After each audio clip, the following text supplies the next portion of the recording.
இன்றைக்கி செய்தித்தாளில் ஒரு செய்தி ஒன்று பார்த்த பிறகு செய்தியை படித்து முடித்தோடனே மிகப்பெரிய ஆச்சரியம் வந்து மனசுக்குள்ளே தோணுச்சு. பொதுவாக அந்த கல்லுக்குள் ஈரம் இருக்கும், அல்லது கல்லுக்குள்ளேயும் ஒரு செடி வளரும்னு சொல்லுவாங்க. எவ்வளோ இறுக்கமான ஒரு மனிதனாக இருந்தாலும் அவனுக்குள்ளேயும் ஒரு ஈரம் இருக்கும், அவனுக்குள்ளேயும் ஒரு ரசனை இருக்கும், அவனுக்குள்ளே ஒரு எழுத்தாளர் இருப்பான், அவனுக்குள்ளேயும் ஒரு கவிஞர் இருப்பான், அடுக்கிக்கிட்டே போகலாம். அப்படி ஒரு சம்பவம் தான். அந்த சம்பவத்தை என்னன்னு இப்போ நான் சொல்லிடுறேன். நான் மராட்டிய மாநிலம் ராய்காட் டிஸ்ட்ரிக்டில் நேரல் அப்படின்ற ஒரு ஊரில் என்ன பண்ணுறாங்க, ஒரு வீடு ரொம்ப நாளாக பூட்டி கிடக்குது. அதை ஒரு திருடன் வாட்ச் பண்ணிக்கிட்டே இருக்கிறான். அந்த வீடு கிட்டத்தட்ட ஒரு 4-5 நாளாக பூட்டி கிடக்குது. வாட்ச் பண்ணிக்கிட்டே இருக்கிறான். ஆள் நடமாட்டம் இருக்குதா, உள்ளே யாராவது இருக்காங்களா, அல்லது பக்கத்து வீட்டில் யாராவது பார்த்துக்கிறாங்களா, அந்த வீட்டுக்கு பகல் நேரத்தில் வராமல் ராத்திரியில் யாராவது போகிறாங்களா, இல்லை பகல் நேரத்தில் திறந்துருக்குதா, இப்படியா நோட்டுறான். திருடனுடைய வேலை அதுதானே. ஓகே, கன்ஃபார்ம் ஆகிடுச்சு. அந்த வீட்டு சம்மந்தப்பட்டவர்கள் யாரோ வெளியூருக்கு போயிருக்காங்க, இன்றைக்கி நைட்டு உள்ளே குச்சிட வேண்டியது தான், என்ன கிடைக்குதோ அதை தூக்கிட வேண்டியது தான் முடிவு பண்ணி திருடன் பார்த்து சுற்றும் பார்க்குறான். ஒன்றும் எதுவும் இல்லை. அந்த ஏரியாக்குள்ளே சிசிடிவி கேமராக்கள்லாம் கிடையாது. மீறி இருந்தாலும் அதனுடைய பார்வையில் படாமலே ரொம்ப ஜாக்கிரதையாக போய் உள்ளே கதவை உடச்சி பின்படியாக போயிடுறான். வீட்டுக்குள்ளே போன பிறகு அவனுக்கு என்னென்னா, இந்த பீரோ, அப்புறமா நகை, பணம், இதை மேலெலாம் ஒரு பெரிய, அதாவது அவன் பெரிய திருடெல்லாம் ஒன்றும் கிடையாது. அவனுக்கு தேவை என்னவது எலக்ட்ரானிக்ஸ் பொருள், அப்புறமா மற்றது லேப்டாப்பு, செல்ஃபோனு, வேறு எல்இடி டிவி, இந்த மாதிரி ஐட்டம். இந்த மூட்டை கட்டிகிட்டு போவாங்க தெரியுங்களா திருடனுங்க சில பேர் ஊருங்களில். நாங்களாம் சின்ன பசங்களாக இருக்கும்போது பார்த்திங்கன்னா இந்த அலுமினிய சாமான்லாம் அப்போ தூக்கி போயிடுவாங்க. அலுமினிய சாமான், எவர் சில்வர் சாமான்லாம் புதுசில் அப்போ எவர் சில்வர்லாம் பெரிய விஷயம். பல கல்யாண வீடுகளில் எவர் சில்வர் பாத்திரமாகவே கிஃப்ட் எழுதுவாங்க. அதே போல் வால் கடிகாரம், அந்த சோரில் மாற்று கடிகாரம் வந்தப்போ நிறைய கல்யாணத்தில் அந்த கடிகாரம் குவிஞ்சு போயிருக்கும். ஒரு வீட்டில் ஒரு கடிகாரம் தான் மாற்ற முடியும், 2 கடிகாரம் மாட்ட முடியும். வரிசையாக இது மாதிரியான இருக்கும். இப்போ இந்த திருடன் என்ன பண்ணுறான், பார்த்தா எல்இடி டிவி, லேப்டாப்பு, செல்ஃபோனு, அடிச்சுதடா அதிர்ஷ்டம்ன்ற ரேஞ்சில் அவனால் எவ்வளோ சுருட்ட முடியுமோ அவ்வளோத்தையும் எடுத்து பேக் பண்ணுறான், மூட்டை கட்டுறான். அப்புறம் நோட்டம் பார்க்குறான். வெளியே ஆள் நடமாட்டம் இல்லை. வெளியே போகும்போது, ஏன்னா நீங்கள் மற்ற ஏதாவது திருடின்னு போனால் அப்படியே நடந்துக்கிட்டு போயிடலாம். மூட்டையாக தூக்கின்னு போகும்போது ஈஸியாக மாட்டிப்பல, அதனால் பார்க்குறான்.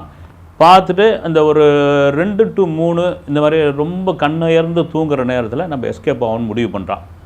எல்லாத்தையும் எடுத்து வச்சு கணக்கச்சிதமாக பேக் பண்ணியாச்சு. அவனுக்கு ஒரே மகிழ்ச்சி, எல்லா எலக்ட்ரானிக்ஸ் பொருளும் எடுத்தாச்சு.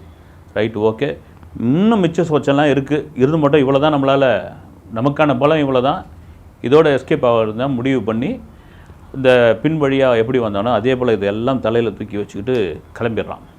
கிளம்பி அதை எடுத்து மாதிரி சேல்ஸ் பண்ணிடுறான். சேல்ஸ் பண்ண பிறகு திரும்பவும் அந்த ஏரியாவுக்குள்ளே நோட்டம் பார்க்குறான். ஏன்னா அந்த ஹவுஸ் ஓனர் வந்துட்டாங்களா, அது போலீஸில் கம்ப்ளைண்ட் ஆகிருக்குதா, விசாரிக்கிறாங்களா, இல்லை அது அக்கம் பக்கம் தெரிஞ்சு போச்சான்னு பார்த்தா ஒன்றுமே இல்லை, சலனமே இல்லை. வெளியே பூட்டு அப்படியே இருக்குது. சபலம் எங்கே போகும்? மறுபடியும் இந்த திருடன் என்ன பண்ணுறான், அடடா இன்னும் மிச்ச சோச்ச சாமான்லாம் இருக்குது, முக்கியமான பொருள்லாம் இருக்குது, இன்றைக்கி நைட்டு நம்ம இறங்கிடுவோம் அப்படின்ட்டு முடிவு பண்ணுறான். ஓகே, ஆசை தானே, பேராசை யாரை விடும் அப்படின்ற கதையை ஓகே முடிவு பண்ணி, அதே போல் அந்த ஏற்கனவே உடைச்சாச்சு கதவை, அது சும்மா தான் நிற்க வச்சுட்டு வந்திருக்கேன். அதை தூக்கி உள்ளே வச்சுட்டு மீதி இருக்கிற பொருள் எல்லாத்தையும் எடுத்து அதே போல் பேக் பண்ணிவிட்டு கொஞ்ச நேரம் அயர்ந்து யாரோட வீடாக இருக்கும் அது அப்படின்னு ஒரே ஒரு லைட்டை மட்டும் போடுறான்.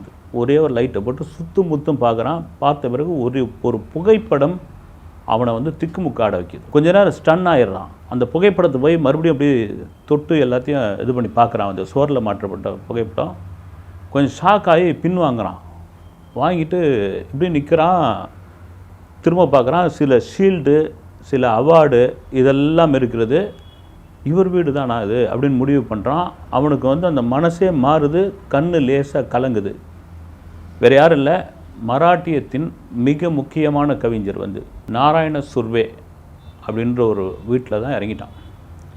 அவர் 80 வயதில் தான், இப்போ சமீபமாக தான் அவர் இறந்து போயிட்டார்.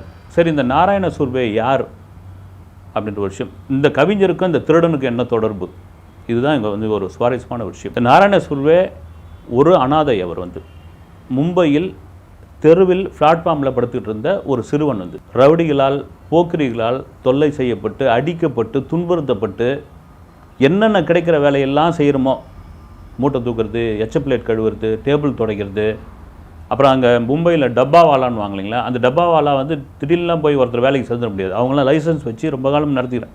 அந்த டப்பாவாலாங்களுக்கு வந்து உதவி பண்ணுறது, தச்சு வேலை பார்க்குறது, இப்படியா கொஞ்சம் கொஞ்சமாக வந்து அவனுக்குள் இருக்கிற கவிஞன், சில பேரில் வந்து பிறவி கவிஞர்னு வாங்க வந்து பிறவிலே அந்த ஞானம் வந்து இருக்கும் வந்து. அப்படி அவனுக்குள்ளே இருக்கிற அந்த கவிஞர் ஒரு 25-26 வயசில் வெளிப்பட்டு அந்த கவிதை தன்மை வந்து நிறைய பேசப்பட்டு எழுத்தாளராக மதிக்கப்பட்டு அவருடைய கவிதைகள் எல்லாம் மராட்டியத்தில் சில பத்திரிகைகள் வெளிவந்து இலக்கிய கூட்டங்களில் நாராயண சுர்வே வந்து கூப்பிட்டு பேச வச்சு, குறிப்பாக நாராயண சுர்வே விளிம்பு நிலை மக்கள், தன்னை மாதிரி பிளாட்ஃபார்மில் வாழ்கிற அந்த மக்கள், அப்புறமா வந்து வீடற்றவர்களுக்கு அவர்களுடைய வழியை சொல்லக்கூடிய எழுத்தாக, அவர்களுடைய நிலைமையை பிரதிபலிக்கக்கூடிய ஒரு கவிதையாக அதை வந்து அவர் தொடர்ச்சியாக வந்து பதிவு பண்ணுறார்.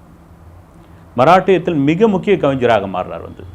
குறிப்பாக விளிம்பு நிலை மக்களுடைய வழிகளை சொல்லக்கூடிய ஒரு கவிஞராக மாறுறார். எல்லா ஏழைக்கும் வீடு கிடைக்கணுன்றார் வந்து. அந்த கவிதை கிட்டத்தட்ட நம்ம ஊர் பாரதிக்கு இணையான ஒரு கவிதையாக பேசப்படுது. அவருடைய கவிதைகள் வந்து பாடத்திட்டத்தில், மராட்டியத்தில் பாடத்திட்டத்தில்லாம் இருக்குது வந்து. அப்படி திருட வந்தவன் நாராயண சுர்வேவுடைய கவிதைகளை படிச்சிருக்கிறான். அவன் வந்து படிச்சிருக்கிறான். ஏன்னா இவன் வந்து ஒரு விளிம்பு நிலை மக்கள், இவன் ஒரு போராட்டம். திருட வந்தவன் யார் வந்து, சோத்துக்கு வழி இல்லை, ஏதோ ஒரு வழியில் வஞ்சிக்கப்பட்டவன், நான் வந்து எனக்கு வேலை கிடைக்கல, குடும்ப சூழ்நிலை, இல்லை திருட பழகிட்டேன். அதுவும் வந்து இவன் சில்லறையாக திருடுறான் வந்து, பெரிய இது பேராசை கூட கிடையாது இவனுக்கு. ஷாக்காகி போயிடுறான். மராட்டியத்தில் பள்ளி காலத்திலேருந்து படிக்க ஆரம்பிச்சது வந்து, அதன் பிறகு பல பத்திரிகைகள் படிக்க ஆரம்பிச்சது. இவருடைய கவிதைகளை வந்து பல இடத்துல பார்த்துருக்குறேன். ஒரு கவிஞர் வீட்டில் வந்து நம்ம திருடிட்டோம், அதுவும் நம்மளை மாதிரியான, அதாவது விளிம்பு நிலை மக்களுக்கு குரல் கொடுத்த ஒரு கவிஞனுடைய வீட்டில் வந்து நம்ம திருடிட்டோன்னு ஒரு குற்ற உணர்வு அவனை வந்து தள்ளுது. இது உண்மை சம்பவங்க, செய்தித்தாளில் வந்தது. குற்ற உணர்வு தள்ளுது. நேராக என்ன பண்ணுறான், அந்த கட்டி வச்ச மூட்டையை அங்கேயே போட்டுடுறான். போட்டுட்டு வெளியே கிளம்பிடுறான். கிளம்பி மறுநாள் அதே போல் என்ன பண்ணுறான், பகலில் வந்து ஒரு வெள்ளோட்டம் பார்க்குறான், யாரும் வரல அந்த வீட்டில். முடிவு பண்ணுறான், ஏற்கனவே திருடி வச்சான் பாருங்கள், அது எல்லாத்தையும் திரும்ப கொண்டு வரான். கொண்டு வந்து அதே வீட்டில் வச்சுட்டு ஒரு கடிதம் அங்கே எழுதுகிறான் வந்து, ஒரு சின்ன துண்டு சீட்டில். நான் வந்து ஒரு சில்லறை திருட தான், இந்த திருடி தான் என்னுடைய வாழ்க்கையை, என்னுடைய வயிற்றை கழுவி கொண்டு இருக்கிறேன். ஆனால் ஒரு மாபெரும் கவிஞன் வீட்டில் வந்து நான் திருடிட்டேன், ஒரு எழுத்தாளன் வீட்டில் திருடிட்டேன், என்னை மன்னிச்சிடுங்க, நான் எடுத்து போன பொருள்லாம் கரெக்டாக எடுத்துன்னு வந்து வச்சுட்டேன், இந்த மன்னிப்பை நீங்கள் ஏற்றுக்கொள்வீர்கள், கடவுள் ஏற்றுக்கொள்வார் என்று நினைக்கிறேன்னு வச்சுட்டு போயிடறாங்க. அது யாரோட வீடுன்னா அந்த கவிஞருடைய மகள் வீடு. அவருக்கு வந்து ஆண் வாரிசு கிடையாது, சுஜாதான்னு. மகளும் மருமகனும் ஏதோ ஒரு ஃபங்க்ஷனுக்காக ஒரு வெளியூர் பூனே பக்கத்தில் போய் திரும்ப வராங்க. வந்து பார்த்தா பின்பக்கம் கதவு உடச்சி போயிருக்குது. அப்புறம் எடுத்த பொருள்லாம் மூட்டை கட்டி வச்சுருக்காங்க. இந்த கடிதம் அவங்க கண்ணில் படுது. ரொம்ப நெகிழ்ந்து போயிடுறாங்க. அந்த மகள் வந்து அழறா, தன் அப்பாவை நினச்சி அழறா. ஒரு திருடன் மனசுக்குள்ளே போய் எப்படி தன்னுடைய அப்பாவுடைய அந்த படைப்பு போய் சேர்ந்துருக்குதுன்னு இதுவாகிறான். ஆனால் வந்து அந்த பெண்ணுடைய வீட்டுக்காரர் என்ன பண்ணுறாரு, வீட்டில் கதவெல்லாம் உடச்சாச்சு, இது பண்ணியாச்சு, முறைப்படி நம்ம வந்து போலீஸில் கம்ப்ளைண்ட் கொடுக்கணும், போலீஸார்கிட்ட கம்ப்ளைண்ட் கொடுக்கணும். போலீஸாரும் அந்த கடிதத்தை பார்த்து இது பண்ணுறாங்க. ஆனால் வழக்கு எடுத்து அவங்க வந்து விசாரிக்கிறாங்க, யார் வந்து போனது ஏது. இந்த லேஸில் விட்டுற முடியாது இல்லைங்களா. இந்த கவிஞர் வீடுன்னு வச்சுட்டு போயிட்டான், மற்ற வீடாக அந்த தூக்கி போயிட்டு இருப்பான். திருடன் கண்டுபிடிக்கிறது என்ன சொல்ல வரேன்னா, ஒரு படைப்பு அப்படி வந்து எல்லாருடைய மனசிலும் ஆழமாக போய் விழற ஒரு விஷயம். எனக்கு தெரிஞ்ச ஒரு கதை ஒன்று படிச்சிருக்கேன். எழுத்தாளர் பஷீருடைய ஒரு கதை வந்து அவருக்கே நேர்ந்ததுன்னு நினைக்கிறேன். வந்து என்ன பண்ணுறாரு, பஷீர் வந்து கேரளத்தில் ஒரு ஜிப்பா போட்டுக்கிட்டு ஒரு லுங்கி கட்டிக்கிட்டு சாப்பிட்றதுக்காக போகிறாரு. வந்து உணவு விடுதிக்காக போகிறாரு. உணவு விடுதியில் போய் உட்காந்து சாப்பிட்றாரு. சாப்பிட்டு முடிச்சுட்டு பில்லு எடுத்துன்னு வந்து கொடுக்குறாங்க. அந்த பில்லுக்கான தொகையை வந்து உள்ள அந்த ஜிப்பாவுக்குள்ளே கைவிடும் பொழுது பர்ஸு இல்லை. பர்ஸு எடுத்து வச்ச மாதிரி இருக்குது, இல்லை வீட்டில் வச்சுட்டுமா அப்படின்ற அவருக்கு ஒரு டவுட் ஆகுது. அவருடைய வீட்டிற்கும் அந்த உணவு விடுதிக்கும் ஒரு 3-3.5 கிலோமீட்டர் வந்து. அந்த மெஸ்ஸுக்காரருக்கு இவர் வந்து எழுத்தாளர் இதெல்லாம் தெரியாது. வந்து ரொம்ப தயங்கி என்ன பண்ணுறாருன்னு, நான் ஒரு எழுத்தாளருங்க, என் பேர் பஷீர், சரி இருக்கட்டும், பர்ஸை நான் வச்சுட்டு வந்திருக்கிறேன்னு நினைக்கிறேன், போய் கொண்டு வந்துடணும். இந்த மாதிரி எவ்வளோ பேரை நாங்கள் பார்த்துருக்குறோம், நான் வந்து அதெல்லாம் இருக்கட்டும் நீ இரு அப்படின்னா இவருக்கு கொஞ்சம் பயம் உருவாகுது. வந்து அந்த தோரணையே வந்து எவ்வளோ பேரை பார்த்துருக்குறோன்னு டேபிளில் இருந்தவங்க அத்தனை பேர் அப்படி பார்க்குறாங்க. வந்து இவர் அவமானப்பட்டு நிற்கிறாப்புல. மறுபடியும் சொல்கிறாரு, நான் எங்கேயும் ஏமாற்ற மாட்டேங்க, உங்கள் ஆளை யாராவது ஒருத்தர் அனுப்புங்கன்றாரு.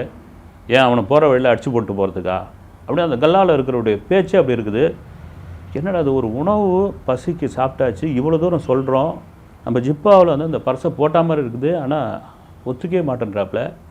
அப்படின்னா இவர் அதுக்கு தயாராகிறார். ஒன்று வந்து நம்மளை மாவட்டம் சொல்ல போகிறாங்க, இல்லை தண்ணி அரைக்க சொல்ல போகிறாரு, இல்லை வெங்காயம் உரிக்க சொல்ல போகிறார். ஏதோ ஒரு வேலைக்கு நம்ம தயாராகினோம். நம்ம எழுத்தாளர் இங்கே வந்து யாருக்கும் தெரியல. ஓகே அப்படின்னு முடிவு பண்ணும்பொழுது என்ன வேலை செய்யணும் அப்படின்றார். அதெல்லாம் எங்களுக்கு தெரியும் என்ன வேலை செய்யணும்னு. முதல்ல ஜிப்பாவை கட்டணும். ஆமாம், ஈவு இறக்கம் இல்லாமல் தன்னுடைய மேல் ஆடையை கழட்ட சொல்லி அத்தனை பேரும் நின்று பார்க்குறாங்க. இந்த மனிதன் ஒருத்தன் அவமானப்படும் போது அத்தனை பேர் வேடிக்கை பார்ப்பான் தெரியுங்களா. அவன் வந்து எழுந்து குரல் கொடுக்கவே மாட்டான். அப்படி பார்க்குறாங்க. இவர் என்ன பண்ணார், கழட்டி முடித்தவுடனே லுங்கியும் கழட்டணும். இந்த இடத்துல உச்சகட்டமாக என்ன பண்ணு கழட்டியா எனக்கு தெரியும். எனக்கு வந்து உங்களை மாதிரி எத்தனை பேரை பார்த்துருக்குறேன். நாங்கள் வந்து என் ஹோட்டலில் வச்சு நடத்துகிறோமா சும்மா நடத்துகிறோமா. அவர் என்ன பண்ணுறாரு, அந்த முடிப்பு அந்த கைலியோட முடிப்பை அழுக்க போகிற நேரம் ஒருத்தன் வந்து கையை பிடிக்கிறான். சார் நில்லு சார் அப்படின்னு. எவ்வளோயா காசு? 1.25 ரூபா. அந்த காலத்தில் இந்தாயா அப்படின்னு தூக்கி போகிறான். வா சார். அவன் பார்க்கும்போது பஷீருக்கு பார்க்கும்போது அவன் வந்து கடவுளா வேறு யாராவதா மனிதனா ஒன்றுமே புரியல. அவன் வந்து நிற்கிறான். வந்து என்ன சார் நீ வந்து அது அவன் சொல்கிறான்றதுக்காக நீ கட்டுற நீ இல்லைப்பா என் பர்ஸு நான் வந்து கொண்டு வந்தேனா அல்லது வீட்டில் வச்சுட்டேனா எதுன்னு தெரியல அவ்வளோதானே அப்படின்ட்டு அவன் என்ன பண்ணுறான், தன்னுடைய இது 2 பக்கத்தில் இருக்கிற பர்ஸை எடுத்து ஒரு 6-5 பர்ஸை எடுத்து இதில் எது சாமி உங்களுக்கு எடுத்துக்கன்றான், எது சாமி எடுத்துக்கன்றான். ஏன்னா இவர்கிட்ட தான் அடிச்சிட்டான். அடித்தவன் அவன் திருடன் தான் அவன். அப்புறம் அவருடைய இதை பார்த்து எடுத்தவுடனே விடுங்க சார், மனுஷனுக்கு என்ன இருக்குது, இவன் ஒரு சோத்துக்காக வந்து காசை பிடுங்குறான் அப்படின்னு பஷீர் என்ன சொல்கிறாரு, அவனை நான் வந்து ஒரு கருணையாகவும் கடவுளாகவும் தான் பார்க்குறேன். அவன் திருடனாக பார்க்கல, நான் அவன் ஒரு கருணையாகவும் கடவுளாக தான் பார்க்குறேன். ஒரு எழுத்தாளர் இப்படி தாங்க பதிவு பண்ண முடியும். அப்படியாப்பட்ட இடத்தில்தான் இப்போ இந்த மராட்டியத்தில் நடந்த இந்த திருடனை வந்து ஒருவேளை அந்த கவிஞருடைய மகள் நாராயண சுர்வேவுடைய மகள் சுஜாதா ஒரு கருணையாகவும் கடவுளாக தான் பார்த்துருப்பார் என்று நினைக்கிறேன். அடுத்த வீடியோவில் சந்திப்போம். நன்றி.